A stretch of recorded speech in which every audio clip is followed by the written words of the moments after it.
여러분, 이제 우리 교회가 봄에 목장 대신방을 계획하고 한 달여 동안 월요일부터 주일까지 낮이나 밤이나 부지런히 신방을 마쳤습니다. 목장 신방을 드리는데 어떤 분은 바빠서 참여를 못했지만은 함께 참여하신 분은 정말 함께 계신 주님 앞에 또 은혜의 말씀 앞에 감동이 있고 눈물이 있고 또 은혜가 풍성했던 것을 감사를 드립니다. 역시 이렇게 멀리서 보기보다는 가끔은 가까이 앉아서 또 얼굴을 맞대고 그러면서 여러분들의 삶의 형편들, 좋은 일이나 힘든 일이나 꼭 나누고 싶은 얘기 나누면서 저도 여러분들의 형편을 좀 알고 그런 교제하는 시간 되는 게 참 유익했습니다. 그런데 목장 신방에 증거한 말씀의 내용이 바로 오늘 본문에 나오는 32절 한 절 말씀으로 신방을 했습니다. 같이 한번 읽어주시기 바랍니다. 지금 내가 여러분을 주와 및 그 은혜의 말씀에 부탁하노니 그 말씀이 여러분을 능히 든든히 세우사 거룩하게 하심을 입은 모든 자 가운데 기업이 있게 하시리라. 아멘. 간단한 말씀이지만 이 말씀의 전후 배경을 이해하면 참 중요한 말씀이다 하는 것을 알 수 있습니다. 왜냐하면 사도 바울이 예수님께 부름받아서 복음을 전하는 전도자로 선교사로 사명을 받은 것입니다. 그래야 열심히 선교하고 그러면서 교회를 많이 설립했습니다. 3차 선교 여행을 마치고 다시 예루살렘으로 오는데 성령의 감동이 임했습니다. 이제 예루살렘에 가면은 결박당할 것이고 큰 환란이 기다린다 하는 것입니다. 그 점에 대해서 바울은 개의치 않습니다. 나는 주님 앞에 죽도록 충성했는데 결박이 웬 말입니까? 환란이 웬 말입니까? 그런 항의도 하지 않고 내 주님이 고난받으신 적 주님의 종된 나야 오직 고난 받겠습니다. 주의 고난에 동참하게 됨이 은혜의 복입니다. 그거는 마음이 편한데 한 가지가 마음에 걸립니다. 그동안 애정을 쏟아서 2년 동안 두란노 서원을 세워서 말씀을 가르치고 복음 전하고 교회를 세우고 일꾼을 세운 에베소 교회 마음에 아리는 것입니다. 이제는 다시 에베소 교회에 올 수가 있을까? 이제 마지막이 아닌가? 그러면서 밀레도 항구에서 배를 타고 예루살렘으로 오려고 하다가 인근에 있는 에베소 교회 장로들을 초청해가지고 그들과 반가운 만남과 더불어서 마지막 고별 설교가 20장에 나오는 내용인 것이 마지막 설교입니다. 그러니까 보통 설교가 아니죠. 저도 수원 3.1교회 담임 목사였습니다마는 언젠가 마지막 설교할 날이 오지 않겠나. 그때 설교할 때 굉장히 의미가 심중하겠죠. 그래서 이 바울도 마지막 설교, 심혈을 기울여서 의미심장한 메시지를 전하고 그러면서 마지막 결론, 그 설교의 결론이 바로 32절입니다. 나는 이제 성령에 매여서 예루살렘에 가면 결박과 환란이 있기 때문에 다시는 만날 기회가 없을 줄 안다. 그러나 나는 가지만 여러분들과 함께 계시는 주님이 있고 말씀이 있은즉 나는 주님과 말씀께 여러분을 부탁한다. 이 교회를 부탁한다. 그러면은 그 주님의 말씀이 여러분들을 능히 든든히 세울 것이고 거룩하게 하심을 입은 모든 자 가운데 기업이 있게 하실 것이다. 그리고는 작별을 하고 이제 고난의 길을 간 것입니다. 그러니까 이 말씀이 얼마나 중요합니까? 여기서 주와 그 은혜의 말씀, 이것이 바로 우리 신앙의 핵심 아니겠습니까? 누구를 믿습니까? 주님을 믿습니다. 무엇을 믿습니까? 주님의 은혜의 말씀을 믿는 것이 우리의 믿음의 대상이고 믿음의 내용인 것입니다. 그래서 바울은 가지만 영원히 함께 계시는 주님, 변함없는 진리의 말씀, 은혜의 말씀만 붙들고 있으면 누구든지 다 든든히 세워진다. 그래서 저도 목장 신방을 하면서 제가 개인적으로 여러분들의 신앙을 든든히 세울 수 없지만 그러나 주님이 함께 계십니다. 이 말씀이 진리의 말씀, 은혜의 말씀이니까 붙으십시오. 그러면 함께 계신 주님이 말씀을 통해서 여러분들을 든든히 신앙의 성례자로 세워주실 것입니다. 이것이 근본 목장 신방의 메시지였던 것입니다. 사랑하는 주님이 우리와 함께 계신다는 이 사실을 굳게 믿어야 될 것입니다. 그런데 이 주님이 어떤 분이냐 좀 더 깊이 생각해 보면은 성부, 성자, 성령 삼위 하나님을 통칭하여 주님이라고 부르지요. 그러면 그 하나님, 그 주님이 얼마나 높으신 분입니까? 천지 만물 창조하신 분입니다. 참으로 높고 위대하십니다. 그리고 또한 그분은 사랑이시고 거룩하시고 의로우시고 자비하시고 선하시고 인자하시고 너무 좋으신 분이십니다. 그래서 내가 믿는 주님은 이렇게 높고 위대하고 존귀하시며 참 좋으신 주님이시다, 그 확신을 우리가 가져야 될 것입니다. 여러분도 그렇게 믿으시면 아멘 하시기 바랍니다. 저는 개인적으로 내가 믿는 주님보다 더 높고 존귀한 분이 없고 이분보다 더 좋은 분이 없다는 확신을 가지고 있습니다. 세상에 신들이 많지 않습니까? 물론 참된 신은 아니지만 종교가 얼마나 많습니까? 그러나 내가 믿고 섬기는 하나님보다 높고 존귀하고 더 좋은 분은 없다는 확신, 여러분도 가져야 될 것이고, 그 위대하신 주님이, 좋으신 주님이 믿는 우리 안에 와 계신다고 하는 놀라운 사실인 것입니다. 주님이 말씀했어요.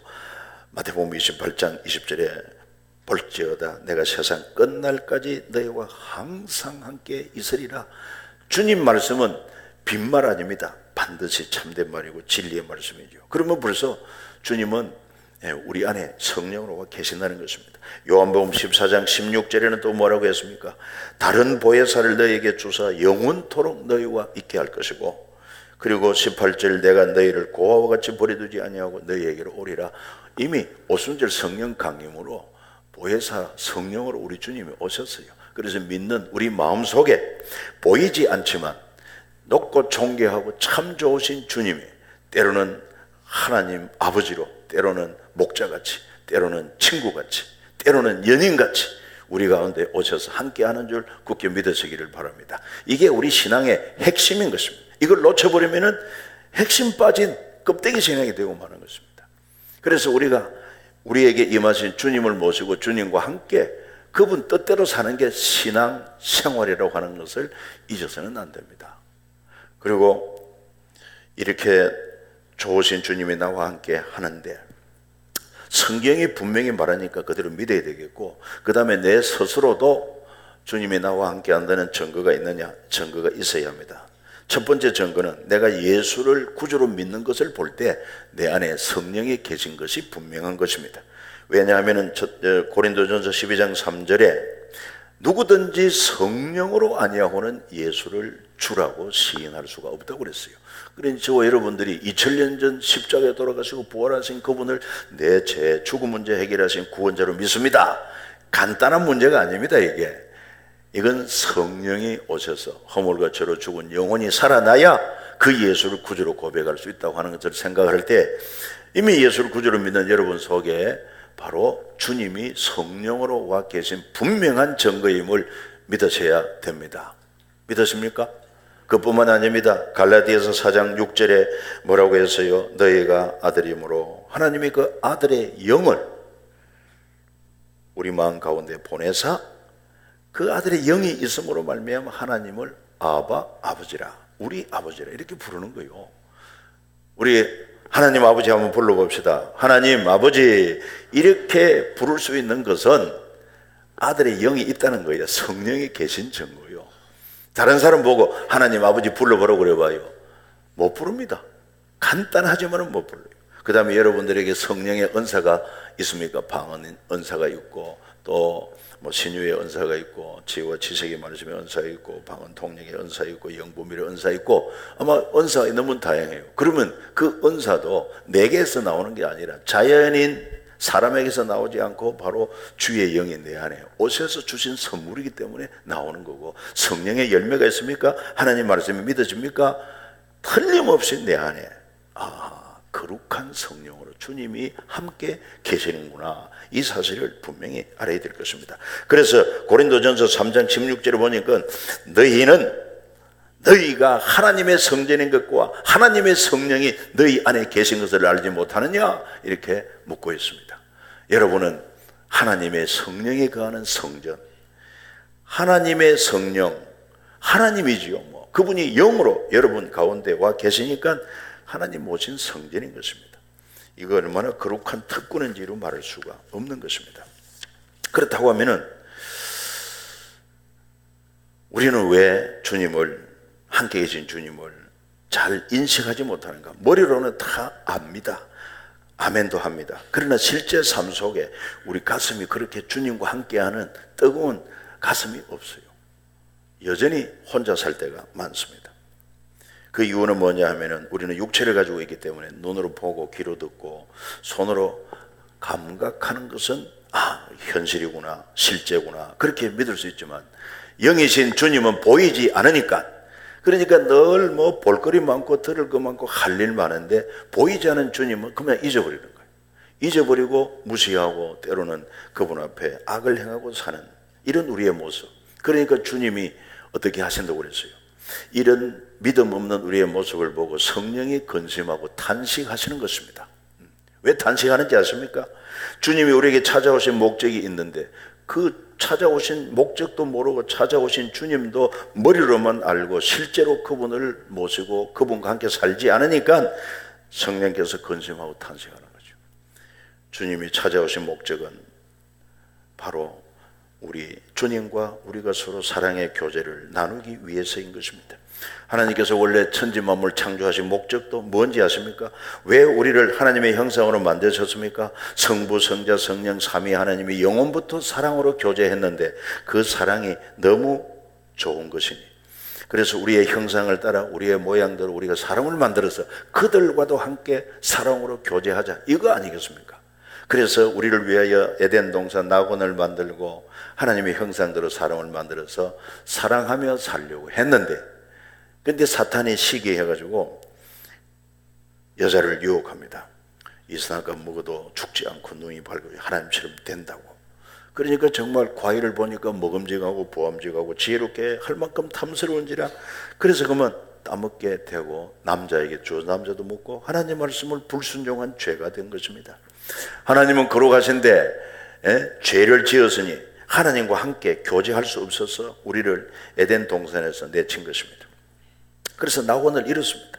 하나님이 주신 놀라운 은총과 복을 잃어버렸습니다. 그래서 이 땅에 쫓겨나서 태어나면서부터 이 험한 세상 어떻게 살까? 그래서 아이들이 우는 거 아닙니까? 그래서 실제로 살아가면 수고도 많고 슬픔도 많고 고통도 많고 눈물도 많고 아픔도 있고 늙고 그리고 죽지요. 죽으면 어떻게 됩니까? 성경이 말하기를 한번 죽는 것은 정한 것이고 그 후에 심판이 있다. 영원한 지옥의 형벌이 있다는 것입니다. 보통 문제가 아닙니다. 정말 하나님을 떠난 인생, 범죄한 인생의 그 실체가 얼마나 비참한지 몰라요. 이런 인생 하나님 포기하지 않고 하나님께서 다시 관계를 회복시키려고 아브라함을 불러서 네 씨로 말미암아 천하 만민이 복을 얻게 하겠다고 하시더니 아브라함의 후손 가운데 다윗을 택하여, 그 다윗이 믿음이 참 좋았거든요. 그래서 다윗의 후손으로 메시아 예수 그리스도가 오셨고, 그분이 우리 죄를 대신해 십자가에 못 박혀 죽으실 때 죄를 해결하고, 그리고 부활로 죽음 문제 해결해 놓고 하늘나라 가셨습니다.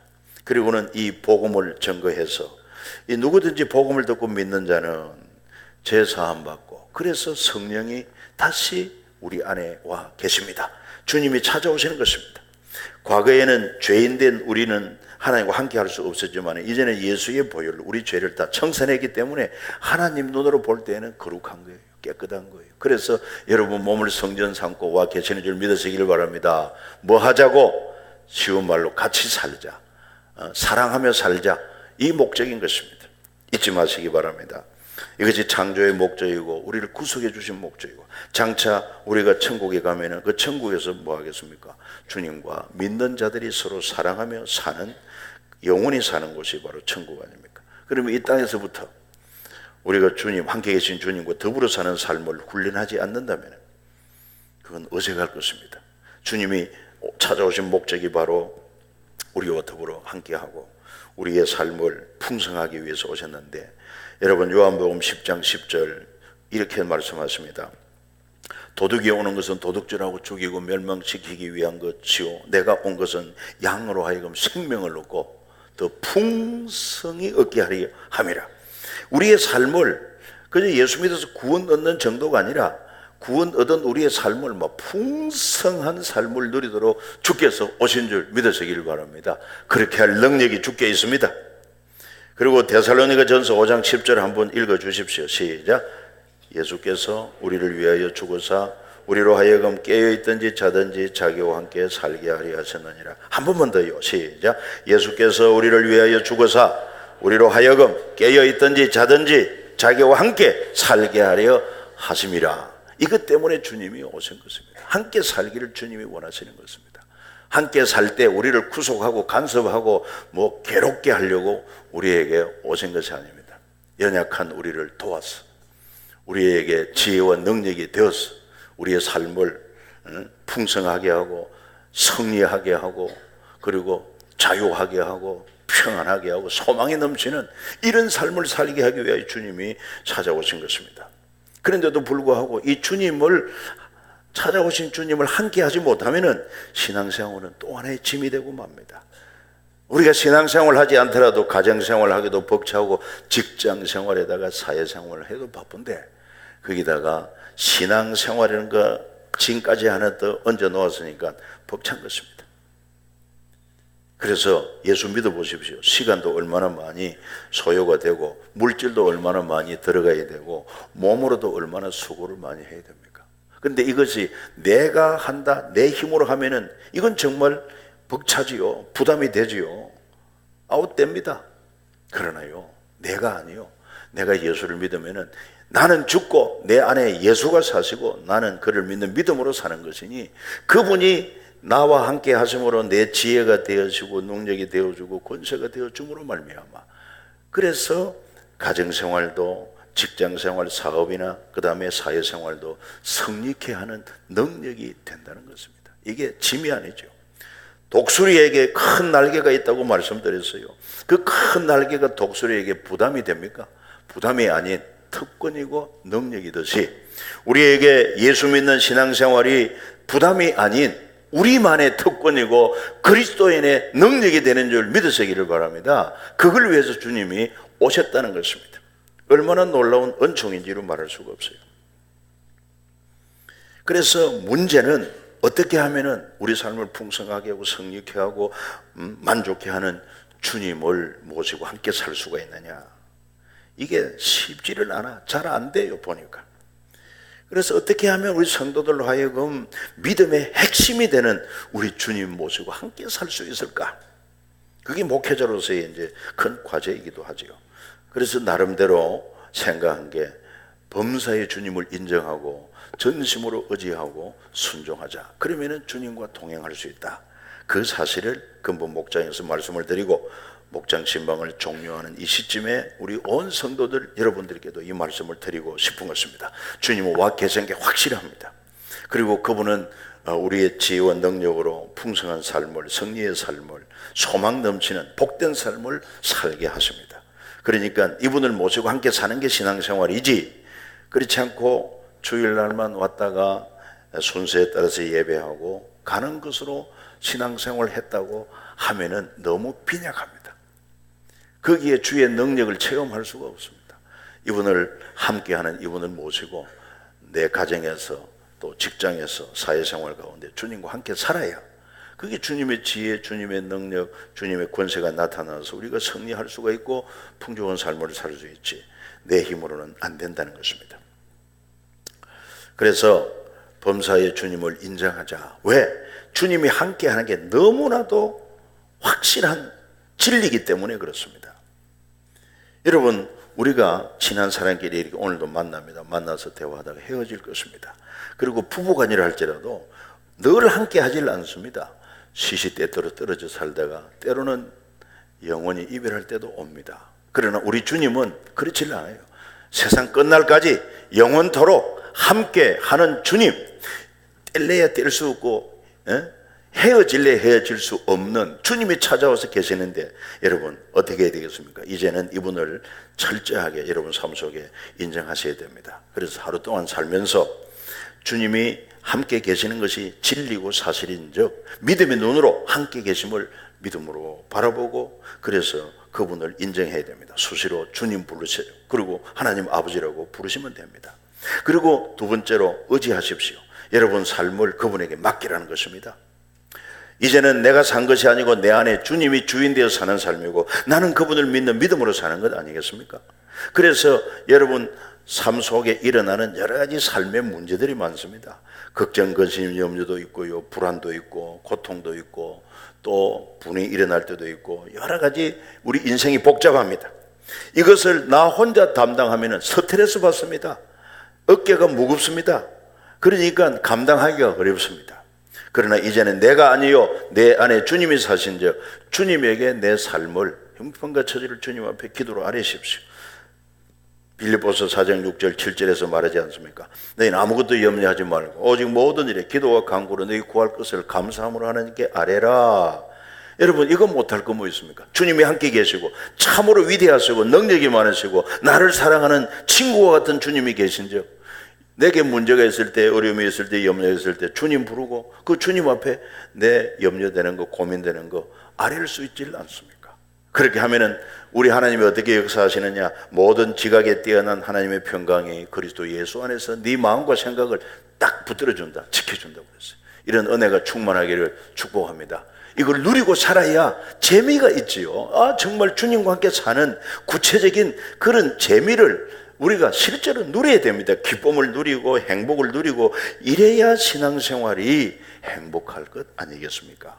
근데 우리가 놓치고 산단 말이에요.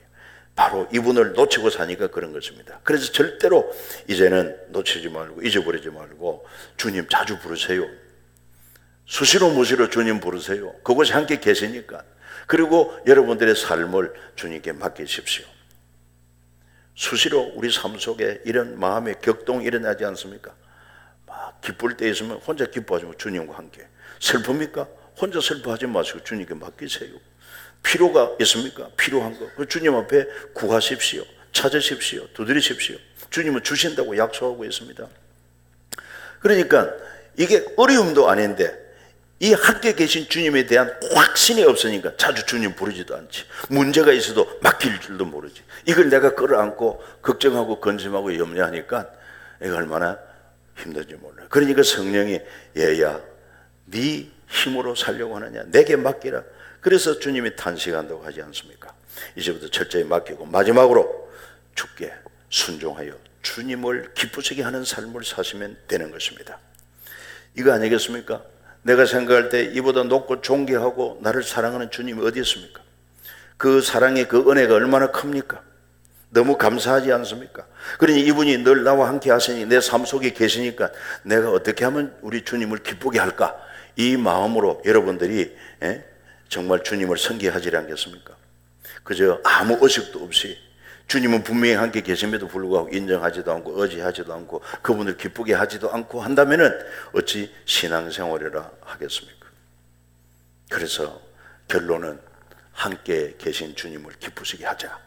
기쁘시게 하려고 하니까 그분 뜻을 따라 순종을 해야 기쁘게 하죠. 그분의 뜻이 어디 나옵니까? 바로 성경에 기록되어 있습니다. 그래서 여러분들이 매일같이 성경을 읽으셔야 됩니다. 육체를 위하여 매일같이 밥을 먹어야 하듯이 영혼의 양식으로 매일같이 하나님 말씀을 펴서 읽으십시오. 읽으시고 그 말씀을 자세히 보는 가운데 여기에 성경에 나타난 주님이 계셔. 주님을 더욱더 알고 신뢰하고 그 다음에 또 성경에 보니까 하나님이 기뻐하시고 선하시고 언제나 뜻이 무엇인지 분별하게 되는 것입니다. 이런 것을 배워가지고 이제 주님 모시고 살면서 무슨 말을 하든지 무슨 일을 하든지 주님을 기쁘시게 할 수가 있습니다. 예를 들어 볼까요? 지금 내가 거짓말 하고 싶은 유혹이 있습니다. 거짓말을 하려고 하다가 지금 누가 함께 하십니까? 높고 존귀하고 참 좋으신 주님이 함께 하는데 내가 이 주님을 사랑하는데 주님을 기쁘시게 해야지. 근데 거짓말하면 주님이 싫어하시니까. 그래서 거짓말 유혹을 버리고 정직하게 진실된 말을 합니다. 그리고 막 불평과 원망이 일어납니다. 그럴 때 그것을 주님께 맡기지 않고 주님께 맡기면은 주님이 그걸 들어주십니다. 그러나 맡기지도 않고 혼자서 막 불평 원망하면은 주님이 그걸 들으시고 매우 싫어하십니다. 그러나 이런 주님이 함께 하심을 아는 사람은 그렇지 주님이 불평과 원망을 싫어하고 불평 원망하던 이스라엘이 하나님의 진노로 멸망했지. 그렇게 하면서 불평을 버리고 감사하고 말이에요. 찬양하고 이렇게 실제적인 주님을 모신 삶이 여러분 삶에 나타날 때 그때 우리 주님이 어떻게 역사하실까요? 요한복음 14장 21절 한번 읽어보겠습니다. 나의 계명을 지키는 자라야 나를 사랑하는 자니 나를 사랑하는 자는 내 아버지께 사랑받을 것이요 나도 그를 사랑하여 그에게 나를 나타내리라 말씀하십니다. 보십시오. 함께 계신 주님, 나와 함께 살자고 내 삶을 풍성하게 하려고 복되게 하려고 찾아오신 주님을 범사에 인정하면서 그리고 내 삶을 그분에게 맡기고 기도로 의지하면서 교제하면서 그리고 함께 계신 주님 앞에 무슨 말을 하든지 무슨 일을 하든지 그분 기쁘게 해야지. 이 중심으로 이 믿음으로 살아가니까 우리 하나님이 보십니다. 다 아십니다. 네 믿음이 진실되구나. 네 믿음이 참되구나. 그래서 아버지의 사랑이 주님의 사랑이 내 마음에 부어지게 되는 것입니다. 이 주님의 사랑이 여러분 가슴 속에 가득가득 채워지기를 주 예수 이름으로 축복합니다. 여러분 자녀들 사랑하면 자녀들이 그걸 느껴요. 아, 우리 엄마 아빠는 나를 사랑해. 그래서 아이들이 정신이 건강해요. 그리고 아이들이 행복해요. 그리고 정서적으로도 발달합니다. 그런데 뭐 굳이 그냥 나쁘게 하지 않음에도 불구하고 부모가 사랑하지 않는데 이게 느껴지면 애들이 경계하고 의심하고 곁길로 가는 거예요. 차이가 얼마나 큰지 몰라요. 그래서 우리가 함께 계신 주님을 인정하지요. 범사에 의지하지요. 그분 앞에 기쁘시게 사니까 하나님께서 우리 믿음을 보시고 기뻐하셔서 사랑으로 부어주시고 주님도 사랑을 부어주시니까 이게 우리에게 그 사랑이 깨달아지는 거예요. 하나님이 나를 이렇게 사랑하시네. 주님이 나를 이렇게 사랑하시네. 그것이 삶 속에 깨달아진단 말이에요. 예를 들어서 이제 봄이 오지 않습니까? 이 봄이 왔는데 하나님의 사랑을 받는 자는 감사가 나와요. 하나님 춥고 또 움츠리게 하던 겨울이 떠나가고 이렇게 하나님께서 또 아름다운 봄을 주셔서 이제 만물이 막 소생하고 싹이 나고 그리고 실록이 우거지고 또 아름다운 꽃을 피우고 향기 나는 이런 좋은 계절을 선물로 주신 것 참 감사합니다. 이 벌써 사랑을 받으니까 그런 것이 느껴지고 그래서 또 행복하게 되는 것입니다. 여러분 주님이 나를 통해 이렇게 사랑을 부어줄 뿐만 아니라 결과적으로는 그에게 나를 나타내리라 말씀하십니다. 우리 안에 계신 영으로 와 계신 주님이 이제 나타나신다는 것입니다. 그렇다고 해서 육체로 나타나는 게 아닙니다. 내 안에 계시면서 역사를 하십니다. 내 말에 내 하는 일에 주님이 지혜로 함께 하시고 능력으로 함께 하시고 권세로 함께 하시니 여러분 당할 자가 없는 거예요. 그래서 여러분 삶에 주님이 나타나심으로 정말 주님의 지혜가 주님의 능력이 주님의 권세가 충만하게 역사하기를 주 예수 이름으로 축복합니다. 그래 하면은 여러분을 당할 자가 없어요. 이게 바로 믿음으로 사는 우리의 특권인 것입니다. 구약에도 보면은 신약에도 그렇지만 교회사 가운데도 그렇지만 많은 믿음의 사람은 이렇게 살았습니다. 대표적인 믿음의 사람 여러분 다윗을 아시지 않습니까? 다윗은 목동 소년으로 있을 때 그때도 함께 하시는 하나님을 섬기고 하나님과 동행하는 삶을 삽니다. 그래가지고 한 번은 블레셋과 이스라엘이 서로 전쟁을 하고 있는데 블레셋에서는 골리앗이라는 거인 장수가 나와가지고 이스라엘 군사를 향해서 누구 나랑 한판 승부를 가르자 그렇게 싸움을 돋구어도 이스라엘 진영에서는 누가 감히 골리앗과 싸울 엄두를 못 냅니다. 그때 마침 이 광경을 목동 다윗이 보지를 않습니까? 그에게 거룩한 분노가 일어납니다. 저 할례도 받지 못한 이방인이 무엇이간데 하나님의 군대를 모욕하고 그리고 하나님의 군대는 저 할례 받지 못한 이방인을 뭐가 두려워서 아무도 나가 싸우는 자가 없느냐? 나를 보내면 내가 저의 목을 치리라고 그러지 않습니까? 그러니까 이 정보가 또 사울 왕에게 전달되고 사울이 급히 이 다윗을 불러서 보니까 군사도 아니고 그것도 소년이야 목동이라 너 그냥 한번 해본 소리지. 아닙니다. 내가 아버지 양을 지킬 때 맹수가 와서 아버지 양떼를 물어가면 포기하지 않고 하나님을 의지하고 달려가서 사자 입을 찢고 다리를 찢고 양 새끼를 구해왔습니다. 나와 함께 하시는 하나님을 의지하고 나를 보내주시면 저 골리앗을 쳐서 무찌르였습니다. 다른 대안이 없으니까 이 왕이 자기 갑옷을 자기의 명검을 그에게 들려줍니다. 그러나 이 사울은 우리보다 키가 한 뼘이나 큰 사람이에요. 그리고 다윗은 아직 소년이야.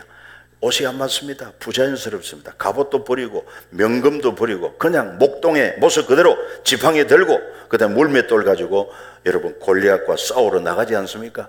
무모하게 생각되지요.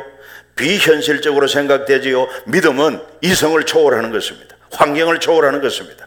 하나님이 함께 하심을 확신하게 되면은 하나님이 주시는 강하고 담대함, 환경을 두려워하지 않습니다. 그래가지고 아주 당당하게 지팡이 들고 나갔더니 여러분 골리앗이 뭐라고 했습니까? 너는 나를 개로 생각하고 막대기 들고 왔느냐? 내가 너를 단칼에 베어서 공중새들이 밥이 되게 하겠다. 그때 기가 죽지 않습니다. 여러분 상상해 보십시오. 거인입니다. 골리앗이 아주 거대한 그런 또 노장입니다. 목소리가 얼마나 우렁차겠습니까? 이스라엘 진영에서는 군사들도 손에 땀을 쥐고 있는데 그 소리에 조금도 다윗은 기죽지 않습니다. 오히려 큰 소리로 뭐라고 응대합니까? 너는 칼, 창, 단창으로 내게 오느냐? 나는 네가 모욕하는 이스라엘 군대의 하나님 살아계신 만군의 여호와의 이름으로 네게 간다.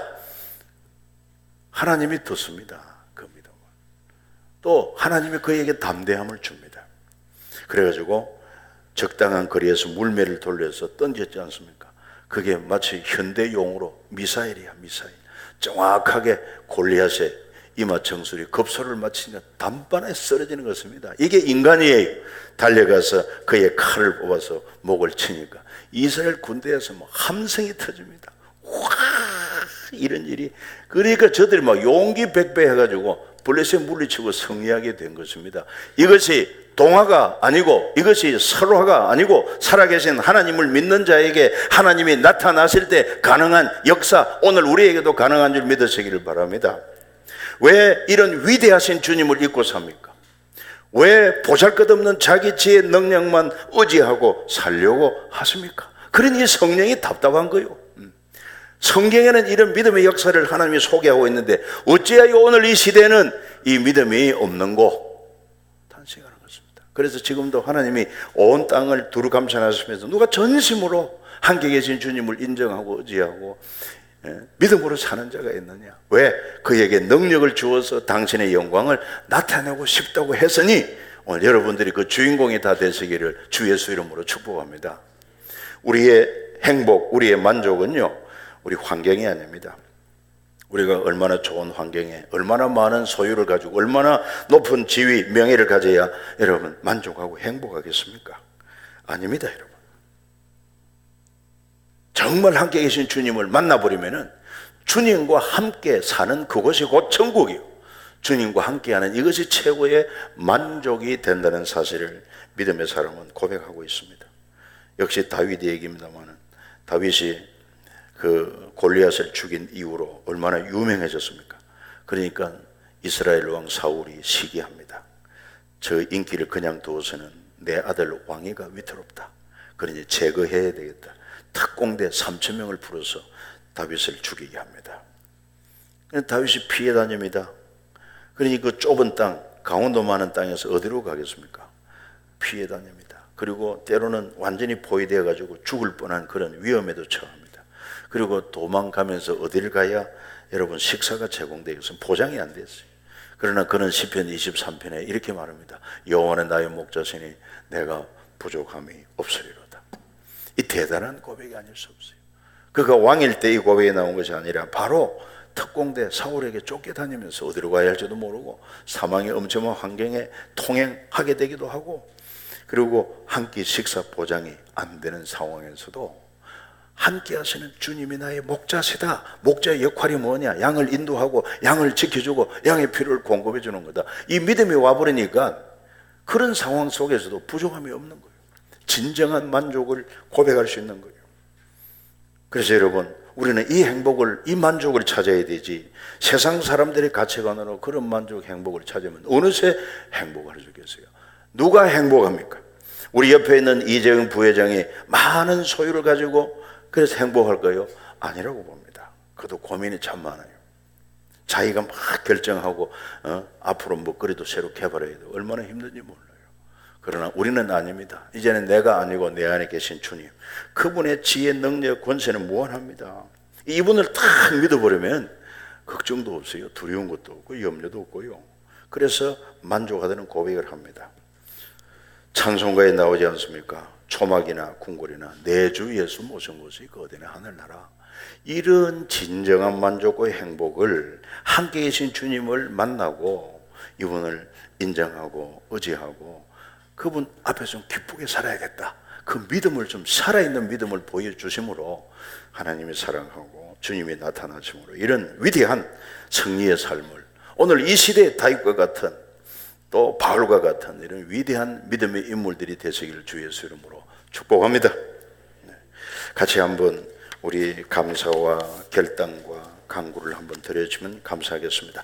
시간은 좀 갔습니다만은 너무 조급해하지 말고 이보다 더 중요한 일이 또 어디 있겠습니까? 주님이 나와 함께 한다는 거 가슴 떨려야 됩니다.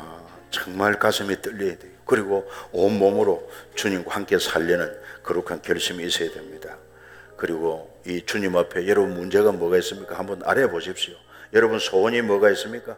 믿음으로 한번 함께 계시는 주님 앞에 아뢰어 보십시오. 주님이 들어주십니다. 같이 기도하겠습니다.